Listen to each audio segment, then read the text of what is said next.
Okay. All right. It's good to have you, see everybody, as everybody was kind of commenting wherever they are on the snow, rain, sleet mixture today. Um, and often when it's Purim, we're talking about the weather. And so this, last week we spoke about the book of Esther, and today I wanted to spend some time talking about the holiday of Purim itself and open it up for any questions or comments. And um, so the holiday of Purim itself is based on the book of Esther, which we talked about last week. So holidays in the Jewish calendar are there either because the Torah commanded us to observe those holidays, or they were added to the calendar after the Bible because of either from the Bible itself or post-biblical times because of historical events. So the Torah holidays that we know of are the so-called pilgrimage festivals, because these holidays, Passover, Shavuot, and Sukkot, in the order in which they're presented in the Torah, are all holidays on which people were supposed to go up to the central shrine, first to the Mishkan, later to the temple in Jerusalem, and offer sacrifices there to observe the holiday. So the holidays had both agricultural and historical significance. Passover is the holiday of springtime. You celebrate the first harvest, and of course, it is the Exodus from Egypt. So both the agricultural and historic reason. Shavuot, 7 weeks later, is the next harvest to celebrate the first fruits, and then also to commemorate the giving of the Ten Commandments and the Torah at Mount Sinai. And Sukkot is the fall harvest festival, which has an ancillary historical significance in that we build the huts to remind us of how the Israelites lived in these portable dwellings in the desert. So the Torah holidays have both agricultural and historical significance.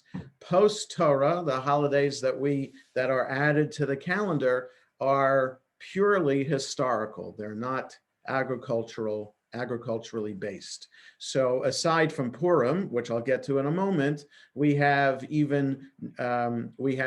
Hanukkah, which of course is the holiday commemorating the defeat of the Greek army by the Maccabees, and we have that miracle of the oil, etc. So that's the first post-biblical holiday that's added to the calendar, and then we have to wait until Yom Ha'atzmaut to have the next holiday added to the calendar, Israel's Independence Day. And shortly thereafter, after the establishment of the State of Israel, a few years later, Yom HaShoah, Holocaust Memorial Day, is added to the calendar. So not necessarily a holiday, but a day that is commemorated in the calendar.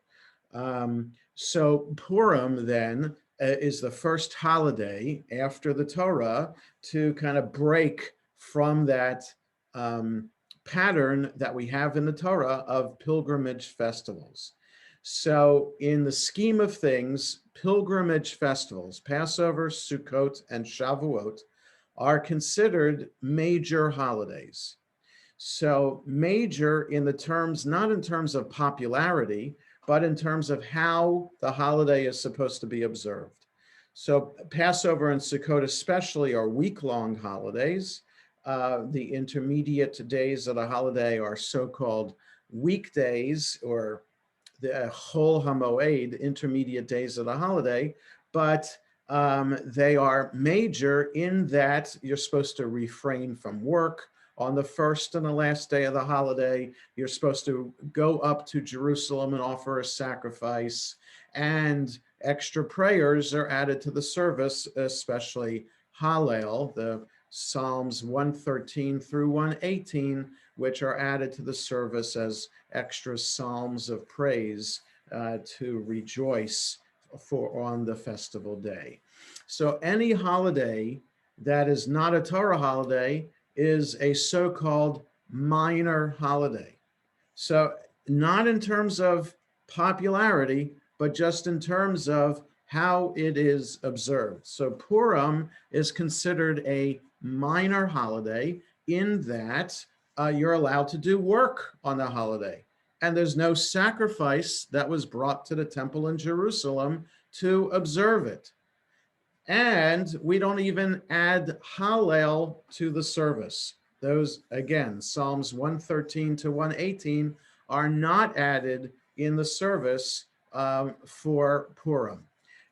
So on Purim morning, it's unusual because on a regular, on a major holiday, you don't wear tefillin, because it's like on Shabbat or a holiday, you don't wear tefillin, the leather straps, which are an extra reminder that we wear in order to be reminded of God's presence around us. So when it's a sacred day like Shabbat or a holiday, we don't need that extra reminder because the day itself reminds us of that sanctity and God's presence. So when it's a minor holiday, we wear tefillin. So on Hanukkah, on Purim, you wear tefillin for the morning service. So that's it's kind of weird. Well, it's a holiday, but it's not a major holiday, so we're wearing tefillin. And we don't recite Hallel because the rabbis said in their discussion about days on which you recite Hallel, you only recite Hallel for a holiday that has its basis in the land of Israel itself. So Passover, Shavuot, and Sukkot are harvest festivals that are related to the harvest from the land of Israel itself. Hanukkah celebrates a miracle that took place in the land of Israel. Yom Ha'atzmaut, Israel's Independence Day. Hallel is added to the service because it took place in Israel, but Purim did not take place in Israel. It took place in Persia. All the events took place in Persia, so therefore Hallel is not recited on Purim. So that's the first thing I wanted to say about Purim. Purim in relation to the major holidays on the calendar, Purim being a minor holiday. And again, it's post-Torah. It's the first of the post-Torah holidays added to the calendar. Purim itself has a tractate dedicated to learning about it in the Mishnah and later in the Talmud, whereas Hanukkah doesn't have its own section in the Mishnah that describes it, even though both Purim and Hanukkah happened before the time of the rabbis. Purim itself has its own section. Megillah is the tractate. Megillah means scroll, and it's the scroll of Esther that we read. That is the basis for the holiday and what we read on the holiday of Purim. So it's a few chapters in the Mishnah and in the Talmud discussing laws related to the scroll itself and the holiday of Purim. So Purim comprises 4 of the 613 commandments that we're supposed to observe. So with the major mitzvah of Purim is reading from the scroll of Esther, because the book of Esther itself says that every year we're supposed to, a letter was written, a document was written officially on behalf of the king to go out to the entire empire, designating the 14th of Adar as the day in which to celebrate the saving of the Jews from the evil deeds of Haman. So that letter takes the form of the 10-chapter scroll of Esther. And so we're supposed to read from the scroll of Esther, both on Thursday night and on Friday morning this year on Purim. Just as an aside, because of Zoom, it's going to be difficult having all the kids participate, as they usually do, in reading from the Megillah. So I'll have the Megillah in my house for the Zoom, but not everybody's going to be able to be reading from the Megillah on Thursday night. So the only so-called kosher reading of the entire book of Esther will happen on Friday morning at our service. Different synagogues are doing it in different ways. I saw somebody had posted something on RavNet, the conservative rabbi listserv, just a little while ago, a rabbi searching for another Megillah because he found 4 Megillot and he needs a 5th one for all the different people who are going to be reading Megillah for his synagogue up in upstate New York. As so that everybody who's reading has their own Megillah that they're going to be reading from. I thought that was a little bit hard for us to be able to accomplish that. So a little compromise with Zoom this year. I'll have the Megillah to be able to read some of it Thursday night, but I'll read all of it on Friday morning. So at least we'll have the opportunity to read from it there. So so somebody asked a question privately. We'll get there, Dennis, to your question. Not everybody can see your question, but I'll get to it in a minute. So we have one mitzvah is to read from the Megillah. Another mitzvah is to have a seudah, a feast on Purim, a festive meal. Okay, so other holidays, well, let's say it this way. Most Jewish holidays have food associated with it, and that there are special foods associated with the holidays. Shavuot, we're supposed to eat dairy, reminding us of the sweetness of Torah. And of course, special foods for Passover, kosher for Passover foods. Sukkot, we might have special recipes. I mean, stuffed cabbage is our family's food for Sukkot, and other families have that custom as well. Sweet foods, tzimmus, round challah for Rosh Hashanah, et cetera, et cetera. So of course, the foods associated with Purim are humantashen, the triangular cookies. There's always a debate exactly, is it Haman's hat? Is it Haman's ear? What is it supposed to represent exactly? What are authentic humantashen? Because Haman pronounced human, mun is poppy. So some say the only form of humantashen that should be eaten is poppy seed humantashen. I happen to think, my own personal opinion, that poppy seed is vile, and that mun filling is the most vile thing I've ever tasted in my life. That and ginger, candied ginger. Both of those foods, I think, are just the most disgusting foods created. And so I can't stand mun humantashen, but there are some, my friend and study partner, Rabbi Ethan Seidel, swears by mun, and in fact has his own mun grinder. So he makes his own homemade mun to then make the mun humantashen. So I have no problem with the whole variety of kind of humantashen that's out there today. It's like, yes, I like Margie's comment. Yes, it's like eating ants. That's right, with a terrible aftertaste too. So I love strawberry or apricot or chocolate Hamantashen. Give me any one of those. I could eat a lot, but a mun can't even take a little bite. So the Hamantashen, of course, are what's associated with the holiday of Purim, but it's also a tradition to have a feast during the day of Purim, which could be a challenge this year. I'm surprised I haven't seen anything about it. How to have your Purim Suda so that you're still able to have Shabbos dinner Friday night, right? So if you're usually people have their Purim Suda around like an early bird dinner based on when sunset is. It has to still be during the day of Purim itself. So if sunset now is about 5:30, 5:45, you eat dinner at 5 o'clock, that could be your Purim Suda.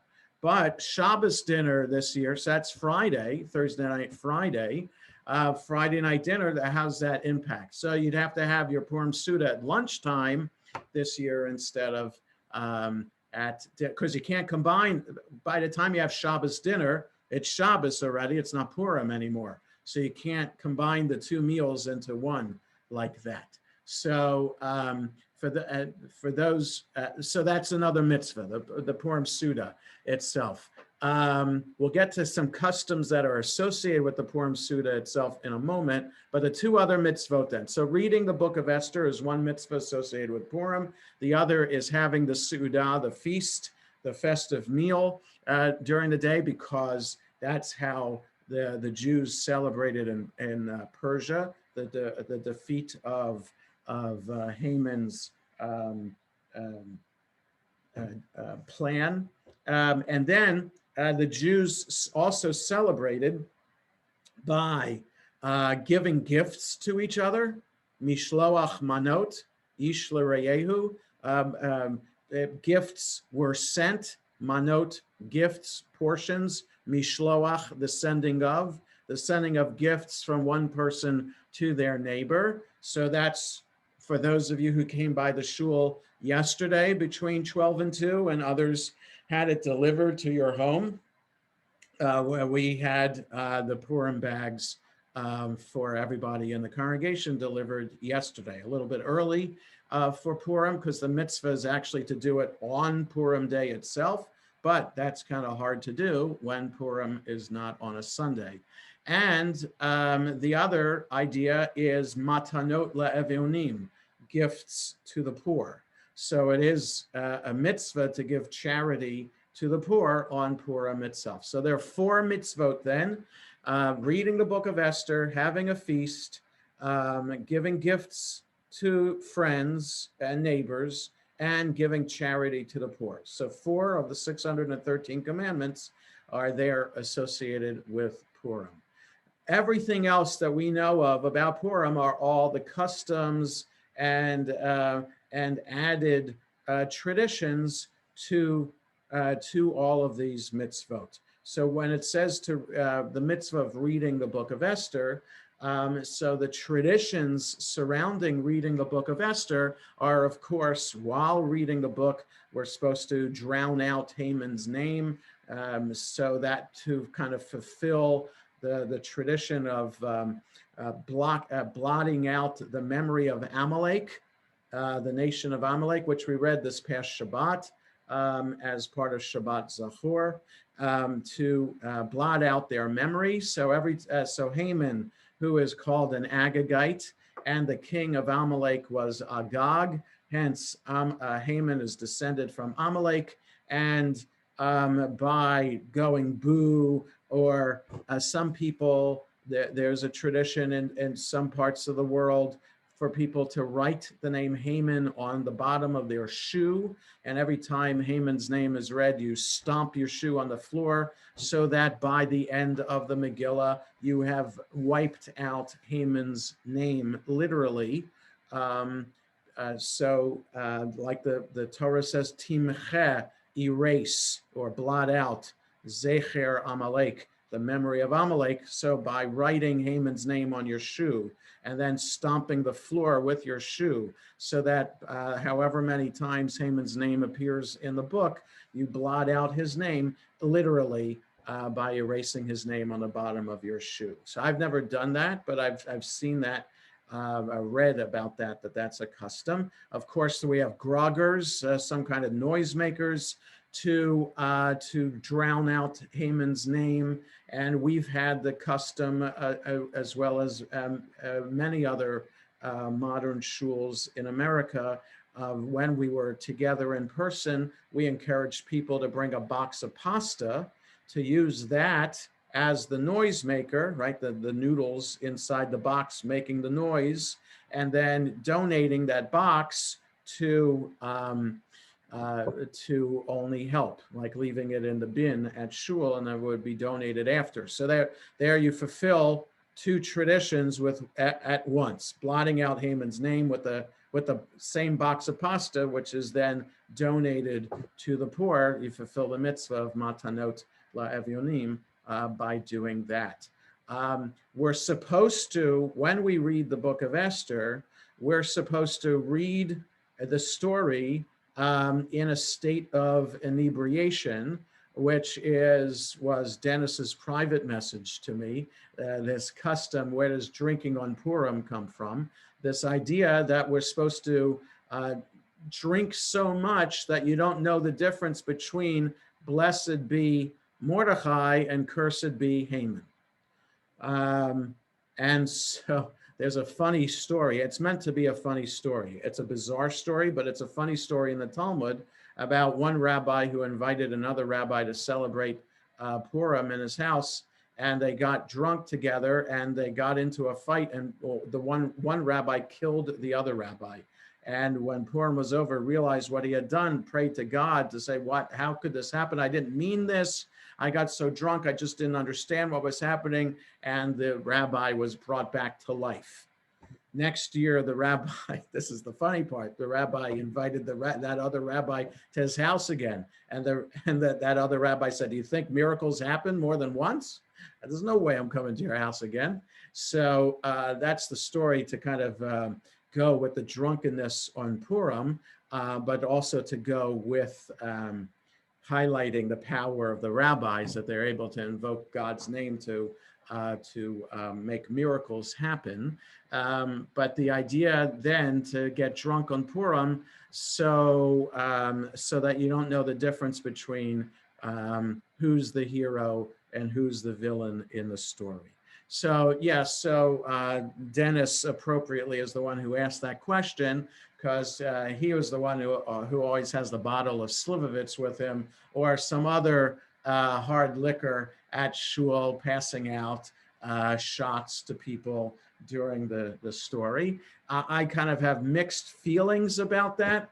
It's a mixed crowd age-wise that are together on Purim, and what kind of message is this to the kids that we're saying? And everybody, of course, is all in good cheer about that and is fine with it. But I always have slight misgivings about that public display of drinking on Purim. But there are some segments of the Jewish community that do take that very seriously, very, very seriously. And you can, like if you were to go in Mea Sharim in Jerusalem or other very ultra-Orthodox neighborhoods, there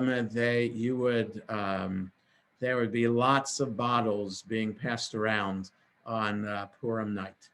And in the Mishloach Manot, some people could give, the airline size small bottles of liquor as part of their Mishloach Manot, as part of that idea.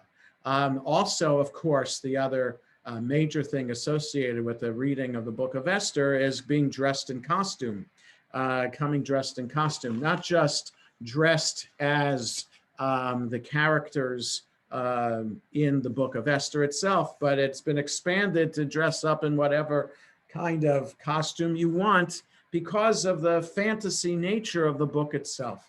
Where the idea, and so this it kind of is related to Mardi Gras, the tradition of dressing up on Purim. Where does it get to? So how old is that tradition of dressing up in costume on Purim? And it's unclear how old it is and what the basis of it is. But there is one tradition that connects it to the Jews of Italy in the Middle Ages and Mardi Gras. So Mardi Gras was earlier this week, right? The day before Ash Wednesday, which is the beginning of the 40-day period of Lent, right? So since Purim is always 4 weeks before Passover, and Passover is always around when Easter is, so Ash Wednesday and Mardi Gras are always around the time when Purim is.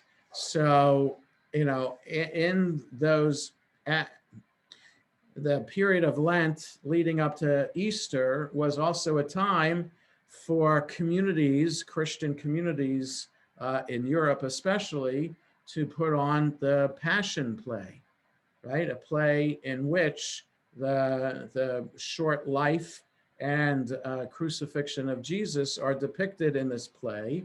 And often in the Passion Play, more often than not, the Jews take a central role in that play as being the ones who turned Jesus over to the authority and condemned Jesus to death. So because Jews were seen as the villain, the killers of God, and the Passion Play was always performed around this time of year. This time was a terrible time for Jewish communities in the Middle Ages because invariably Jews were killed after the Passion Play was performed. So pogroms would break out after the Passion Play was performed, and Jews would have to go into hiding in order to save their lives from what was going on. And so the dressing in costume, hiding behind a mask, could simply be a matter of not anything fun, but a matter of hiding your identity so that nobody could see that you're Jewish and you'd be killed at this time of year. But another idea, of course, and why we focus on the children with dressing up in costume is just the whole nature of the book itself. The book of Esther, as I talked about last week, is because God's name isn't in it, and because the so-called facts and details that the book describes are quite fanciful. Perhaps it's meant as a whole fantasy. When in Jewish history, when most of Jewish history is about Jews being oppressed and persecuted by the authority under which they are living, it's not surprising that the Jewish community would develop a holiday that could be one day a year that we could hide from the reality of the world around us and imagine what it would be like if the world were turned upside down.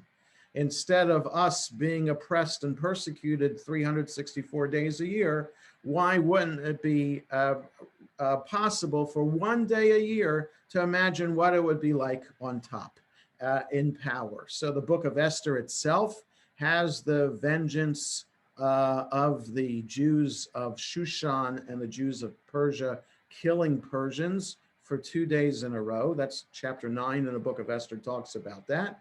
And the dressing up in costume could be this other reaction to what it would be like. What's this fantasy that we could, and being in costume, your inhibitions are lowered, and you could feel free to do things in costume that you might not feel free to do if you were not in costume.